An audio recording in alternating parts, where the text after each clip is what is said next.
Bismillahirrahmanirrahim. Assalamualaikum warahmatullahi wabarakatuh.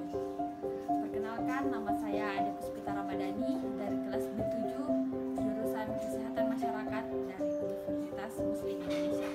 Dalam video kali ini saya akan menjelaskan bagaimana efek dari polusi udara di perkotaan. Oleh karena itu, mari kita bersama-sama menyimak video kali ini.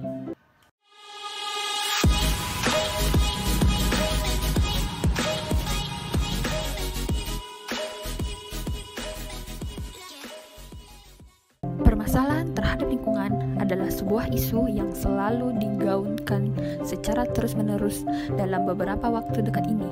Hal tersebut disebabkan karena semakin banyaknya efek negatif yang bermunculan akibat polusi udara. Polusi udara merupakan sebuah kondisi yang bisa memicu banyak penyakit yang berbahaya bagi tubuh. Terkadang, kita pernah pergi keluar rumah dan tidak memakai masker lalu merasakan bahwa udara yang kita hirup rasanya sangat tidak nyaman. Itulah sebuah momen di mana Anda sedang menghirup udara yang sudah tercampur dengan polusi.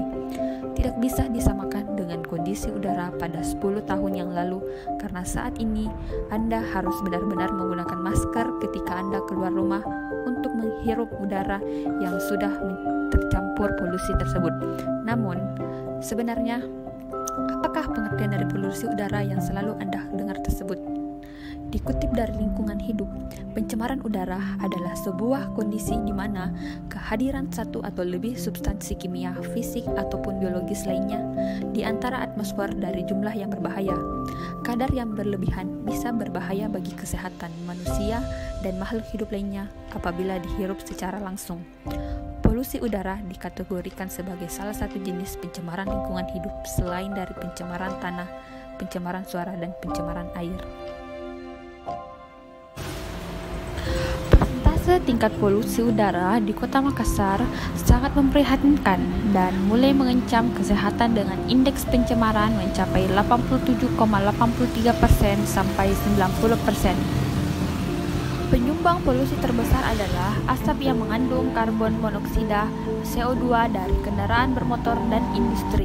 Diperkirakan 1,6 juta jiwa di kota ini telah terpapar polusi kendaraan roda 2 dan 4. Polusi udara menimbulkan berbagai dampak negatif baik pada manusia, makhluk hidup lain maupun lingkungan.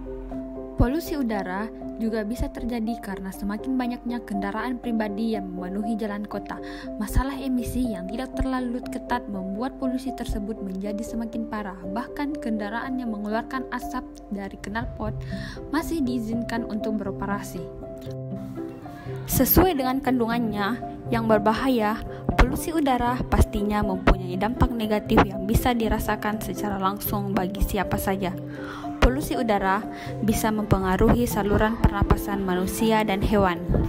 Substansi asing yang masuk ke dalam saluran pernapasan bisa memunculkan penyakit paru-paru dan penyakit pernapasan saluran atas.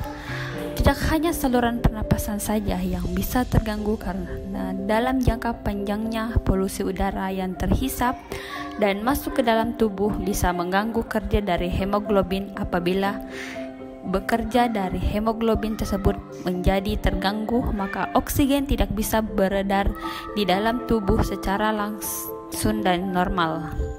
WHO mengeluarkan pernyataan bahwa setiap tahunnya terdapat sekitar 7 juta orang yang meninggal diakibatkan oleh polusi udara yang membuat terjadinya gangguan pernapasan. Kasus ini tercatat meningkat setiap tahunnya karena masalah polusi udara yang terus meningkat semakin tinggi. Kebanyakan dari kasus kematian tersebut juga berasal dari negara yang berpenghasilan rendah dan minim akan pengetahuan betapa pentingnya menggunakan masker saat berpergian. Polusi udara yang sudah semakin parah membuat banyak masyarakat yang akhirnya merasa sadar betapa pentingnya untuk menjaga kondisi dari bumi tercinta. Negara-negara besar juga sudah mulai memberlakukan regulasi yang sangat ketat terhadap kendaraan bermotor dan pabrik industri. Anda bisa ikut berperan untuk mencegah semakin besarnya polusi udara dengan mulai menggunakan kendaraan umum dan mengurangi untuk memakai kendaraan pribadi. Sekian dari informasi yang bisa saya sampaikan. maafkan. Wassalamualaikum warahmatullahi wabarakatuh.